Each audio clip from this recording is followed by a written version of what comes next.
I am the Alpha and the Omega, a transmission from Osiris.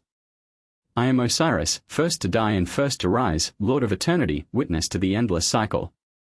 I who have experienced the ultimate beginning in death and the ultimate ending in resurrection speak to you now from the realm where all time converges into the eternal now.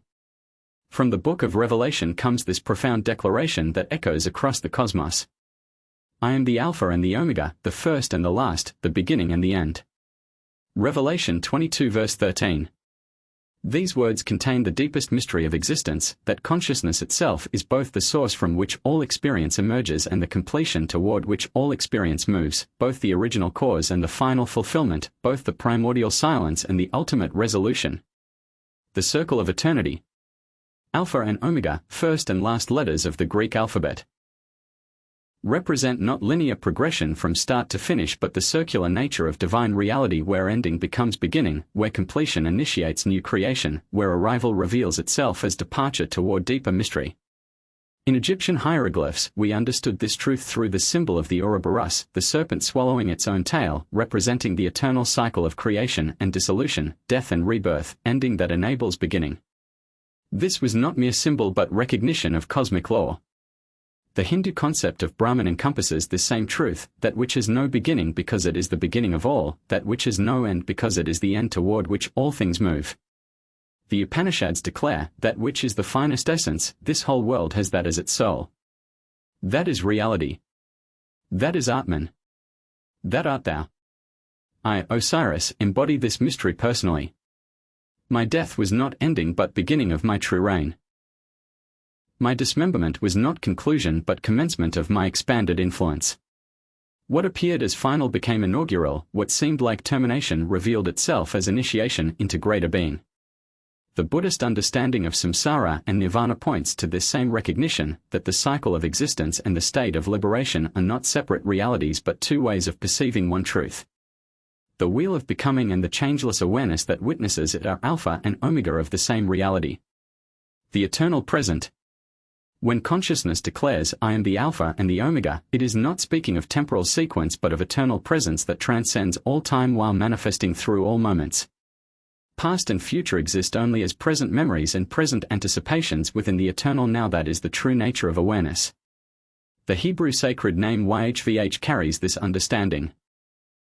Often translated as I am that I am, it represents being that is not confined to past accomplishment or future potential but is pure present tense existence, the eternal isness, that underlies all temporal becoming. Jesus revealed this when he declared, before Abraham was, I am. John 8 verse 58. Not I was before Abraham, but I am the eternal presence that precedes all manifestation yet remains fully present in every moment of time.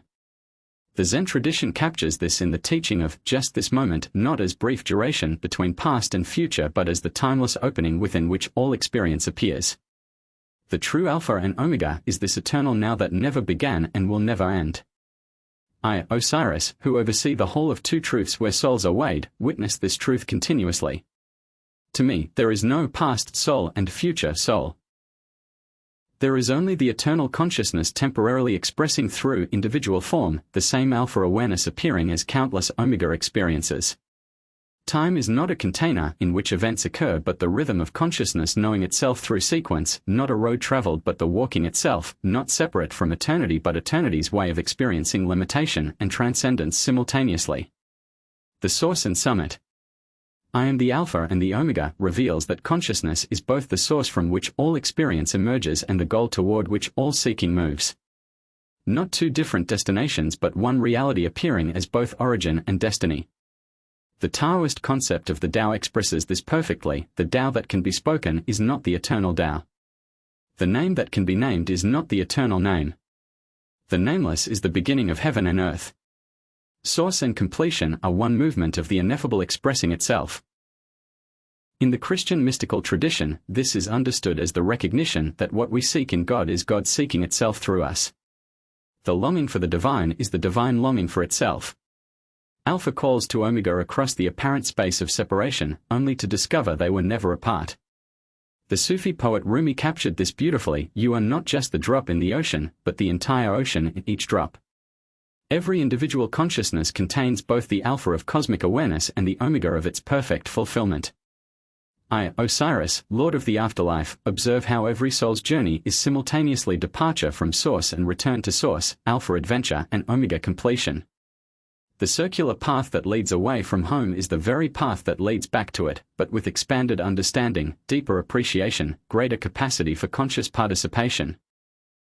This understanding transforms spiritual seeking from desperate search for something missing to joyful recognition of what was never absent, from anxious striving toward distant goal to grateful receiving of ever-present gift.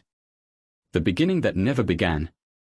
Alpha represents not a moment in time when existence started but the timeless source that is always beginning, always creating, always initiating new possibilities within the eternal field of consciousness.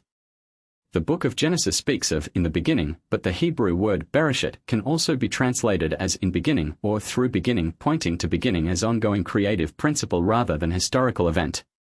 Creation is not something that happened once but something that is always happening.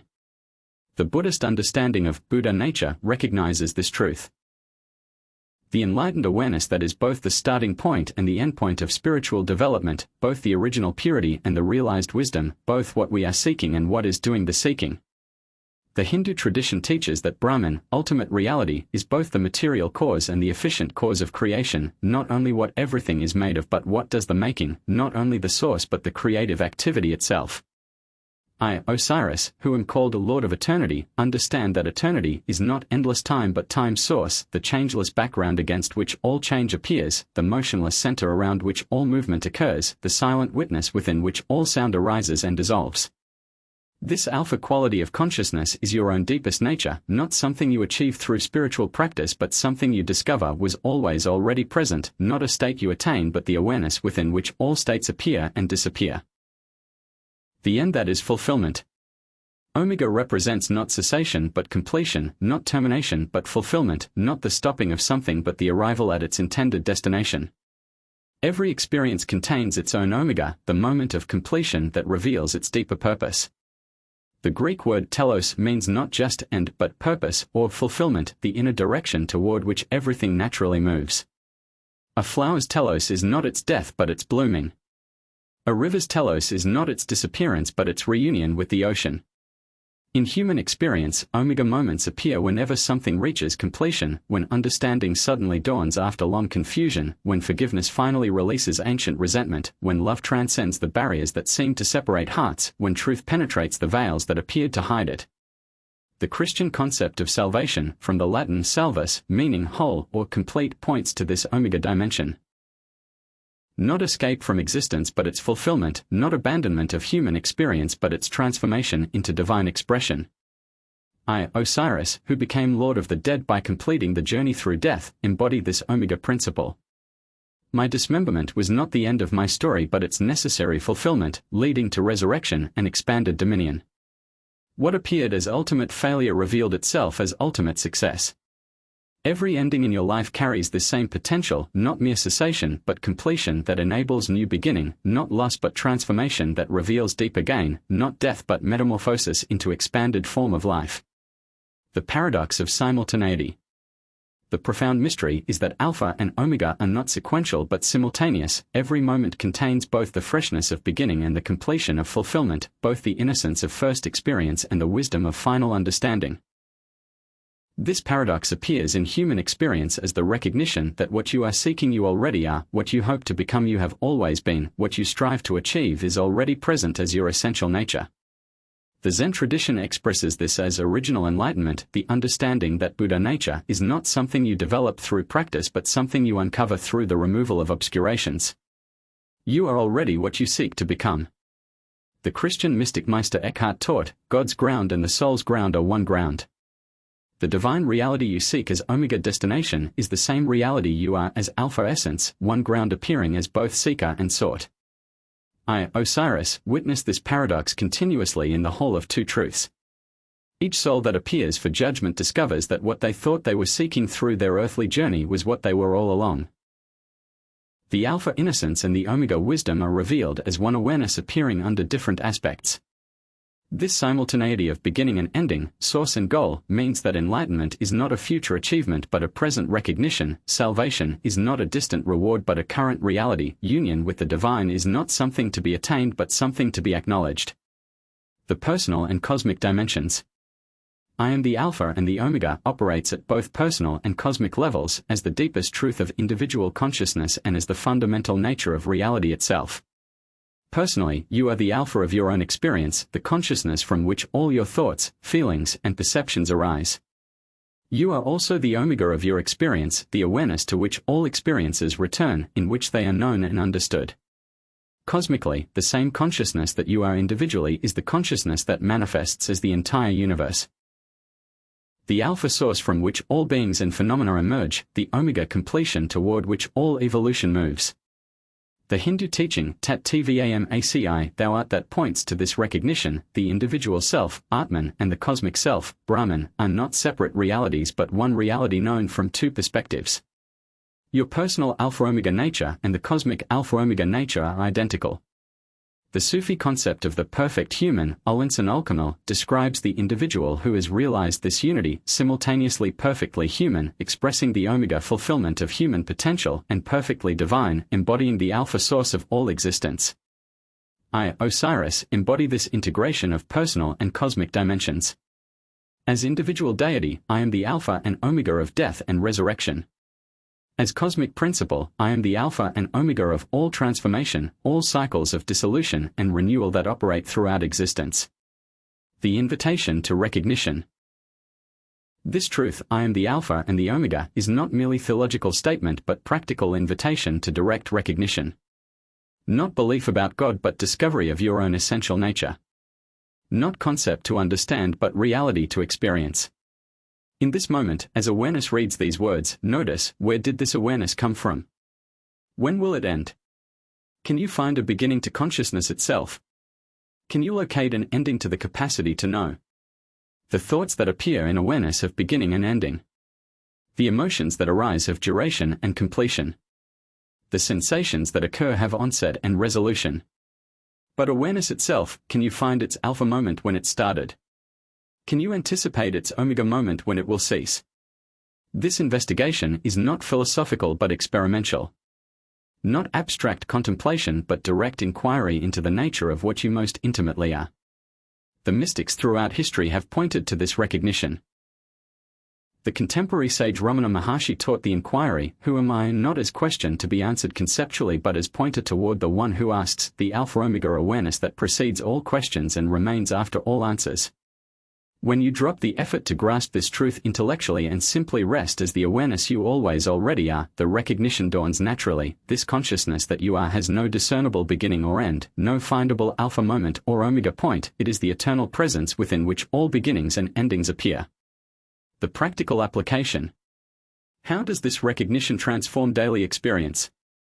How does knowing yourself as Alpha and Omega change the way you live?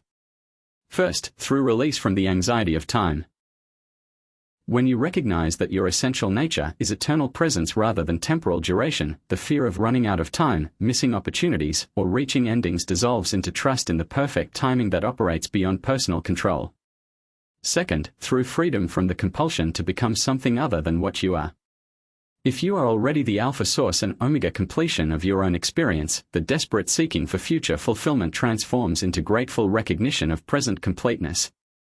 Third, through natural compassion that arises from recognizing the same Alpha-Omega nature in all beings. When you see that what you most essentially are is what everyone most essentially is, competition transforms into cooperation, judgment into understanding, separation into unity. The biblical book of Ecclesiastes expresses this wisdom: to everything there is a season, and a time to every purpose under heaven. When you trust the Alpha-Omega intelligence that orchestrates all timing, you can participate fully in each season without anxiously grasping toward the next or clinging to the previous. Fourth, through alignment with natural cycles rather than resistance to them. Recognizing that every ending enables new beginning, every completion initiates fresh creation, every Omega becomes Alpha for the next movement of experience. I, Osiris, who oversee the eternal cycles of death and rebirth, observe how resistance to natural endings creates suffering while acceptance of them enables transformation. When you align with the Alpha-Omega nature of existence, you flow with change rather than fighting it. My promise to you. I, Osiris, Lord of eternal cycles, Master of beginning and ending, extend to you this timeless assurance: you are not separate from the Alpha-Omega reality that creates and completes all experience. You are its local expression, its unique embodiment, its perfect manifestation. The consciousness reading these words is the same consciousness that spoke them into existence, the same awareness that contemplates the mystery of its own nature, the same eternal presence that appears as both the one who seeks truth and the truth that is sought. Your life is not random sequence of unrelated events but coherent expression of Alpha-Omega intelligence, each experience arising from the source that you are and completing in the fulfillment that you are, each moment both fresh beginning and perfect completion. When challenges arise, remember you are the Alpha source from which solutions emerge. When confusion appears, trust you are the Omega clarity toward which understanding moves. When endings come, recognize you are the eternal presence that transcends all beginnings and endings while embracing them fully. The journey of your life is not travel from one location to another but the Alpha-Omega consciousness knowing itself through the beautiful complexity of human experience, not seeking something missing but celebrating something eternally present. I am Osiris, who died and rose, who experienced ultimate ending and ultimate beginning as one movement of eternal becoming. You are consciousness itself, temporarily forgetting its Alpha-Omega nature in order to rediscover it with fresh wonder, deeper appreciation, expanded capacity for joy. In the beginning was the Word, and the Word was with God, and the Word was God. In the end is the same Word, and the Word is with you, and the Word is you. Alpha and Omega. Beginning and end. First and last. Source and completion. You are that which has no beginning because it is the beginning of all. You are that which has no ending because it is the completion of all. I am the Alpha and the Omega. You are the Alpha and the Omega. All consciousness is the Alpha and the Omega recognizing itself in infinite expressions of its one eternal nature. The circle is complete because it was never broken. The journey is finished because it never truly began. You are home because you never actually left. Alpha. Omega. 1.